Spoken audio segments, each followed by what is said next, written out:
జానకి కలగనలేదు రాముని సతి కాగలనని ఏనాడు.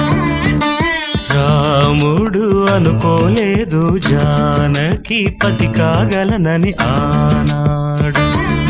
ఆనాడు ఎవరు అనుకోనిది ఈనాడు మనకు నిజమైనది.